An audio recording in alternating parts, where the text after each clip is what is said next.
നമ്മൾ BSNLന്റെ സിം ഉപയോഗിക്കുമ്പോഴത്തേക്കും നേരിടുന്ന ഒരു പ്രധാന പ്രശ്നമാണ് പല അത്യാവശ്യ ഘട്ടങ്ങളിൽ നമുക്ക് ഇന്റർനെറ്റ് കിട്ടാതിരിക്കുക.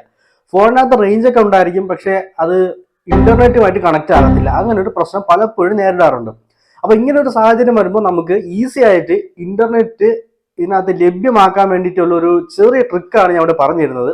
അപ്പോൾ ഇതുപോലെ നമ്മൾ ട്രൈ ചെയ്യണമെന്നുണ്ടെങ്കിൽ നമുക്കിപ്പോൾ എന്തൊക്കെ ചെയ്തിട്ട് ഇന്റർനെറ്റ് കിട്ടുന്നില്ല, വളരെ അത്യാവശ്യമാണ്, നമുക്ക് ഇന്റർനെറ്റ് കിട്ടിയേ പറ്റൂ എന്നുള്ളൊരു സാഹചര്യത്തിൽ നിങ്ങൾക്ക് ട്രൈ ചെയ്ത് നോക്കാവുന്ന ഒരു മെത്തേഡാണ് ഇവിടെ പറഞ്ഞിരുന്നത്. ഇപ്പോൾ ഇവിടെ H+ കാണിക്കുന്നുണ്ട്, അതായത് 3G നെറ്റ്വർക്കാണ് നമുക്ക് കിട്ടിക്കൊണ്ടിരിക്കുന്നത്. പക്ഷേ ചില സമയങ്ങളിൽ അത് കിട്ടാത്ത സമയങ്ങളിൽ ചെയ്യേണ്ടത് നേരെ സെറ്റിംഗ്സ് ഓപ്പൺ ആക്കുക. ഈ സെറ്റിംഗ്സിൽ നെറ്റ്വർക്ക് ആൻഡ് ഇന്റർനെറ്റ് എടുക്കുക, മൊബൈൽ നെറ്റ്വർക്ക്, അവിടെ നമ്മുടെ ഏത് സിമ്മാണോ ഇന്റർനെറ്റ് കിട്ടാതിരിക്കുന്നത് അത് സെലക്ട് ചെയ്യുക.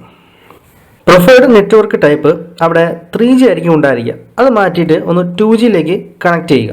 ഇങ്ങനെ കാണിക്കുമ്പോൾ ഇവിടെ കാണിക്കുന്നുണ്ട്, അതായത് 2G നെറ്റ്വർക്കുമായിട്ട് നമ്മുടെ സിം കണക്ട് ആയിട്ടുണ്ട്. ഇത് ഇങ്ങനെ ചെയ്യാനുള്ള ഒരു മെയിൻ റീസൺ, ഇങ്ങനെ സംഭവിക്കാനുള്ള കാരണം എന്ന് പറഞ്ഞാൽ BSNLന്റെ നെറ്റ്വർക്കുകൾക്ക് അല്ലെങ്കിൽ BSNLന്റെ ടവറുകളുടെ ഒരു പോരായ്മയാണ്. അതായത് അവർക്ക് 3G നെറ്റ്വർക്ക് ചില സമയങ്ങളിൽ മൊബൈലിൽ ഡിറ്റക്ട് ചെയ്യാനുള്ള പ്രശ്നങ്ങൾ ഉണ്ടാകുന്നുണ്ട്. അപ്പോൾ ആ ഒരു സാഹചര്യത്തിൽ 2G നെറ്റ്വർക്ക് ആണെങ്കിൽ ഈസി ആയിട്ട് ഡിറ്റക്ട് ചെയ്യപ്പെടും.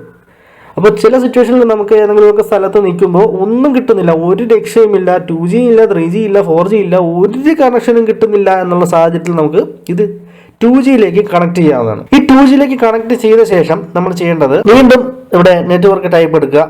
ഇവിടെ ഡയറക്റ്റ് 4G കണക്ട് ചെയ്യരുത്, അതിന് പകരം 3G കണക്ട് ചെയ്ത് കൊടുക്കുക.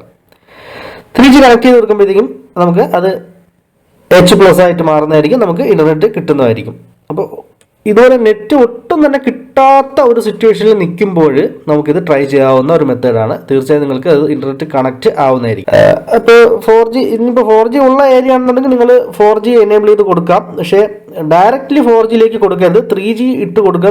2G നേരെ 3G ആക്കുക. 3G കിട്ടുന്നുണ്ടെങ്കിൽ പിന്നെ 4G റേഞ്ചുള്ള സാധനമാണെങ്കിൽ 4Gയിലേക്ക് കണക്ഷൻ കൊടുക്കുക. അങ്ങനെ കൊടുത്തു കഴിഞ്ഞാൽ കിട്ടും. ഇപ്പോൾ നിങ്ങൾ വിചാരിക്കുന്നുണ്ടാവും ഈ BSNL നെറ്റ് ഓൺ ചെയ്യാൻ വേണ്ടിയിട്ട് എപ്പോഴും ഇങ്ങനെ ചെയ്യണോ വേണ്ടെന്നുള്ളത്. അങ്ങനെ ചെയ്യേണ്ട ആവശ്യമില്ല. നമുക്ക് ഏതെങ്കിലുമൊക്കെ എമർജൻസി സിറ്റുവേഷനിൽ ഒട്ടും തന്നെ കിട്ടുന്നില്ല, എന്നാൽ റേഞ്ച് ഫുള്ള് കാണിക്കുന്നുണ്ട്, പക്ഷേ ഇന്റർനെറ്റ് കിട്ടുന്നില്ല. റേഞ്ച് ഒരു അല്പമെങ്കിലും റേഞ്ച് കിട്ടുന്നുണ്ട്, സിഗ്നലിന്റെ ഒരു തരിയെങ്കിലും കിട്ടുന്നുണ്ട്, പക്ഷേ ഇന്റർനെറ്റ് കിട്ടുന്നില്ല. നമുക്ക് 2G ആയിക്കോട്ടെ. കാരണം 3G ഡയറക്റ്റ് പലപ്പോഴും ഇത് കണക്ട് ചെയ്യാനായിട്ട് കുറച്ച് ബുദ്ധിമുട്ടാവാറുണ്ട് BSNLന്റെ ഭാഗത്തുനിന്ന്. അതായത് 2Gയിലേക്കാണെങ്കിൽ അവർക്ക് സ്പീഡിൽ കണക്ട് ആവുന്നുണ്ട്, ഡിഫോൾട്ടായിട്ട് ക്വിക്കായിട്ട് കണക്ട് ആവും 2G നെറ്റ്വർക്ക്. പക്ഷേ 3Gക്ക് ആ ഒരു കണക്ടിവിറ്റി ഇഷ്യൂ പലപ്പോഴും കാണാറുണ്ട്. അപ്പോൾ അതുകൊണ്ട് നമ്മൾ 2Gയിലേക്ക് കൊടുക്കുന്ന സമയത്ത് നമ്മൾ അതുമായിട്ട് കണക്ട് ആവും.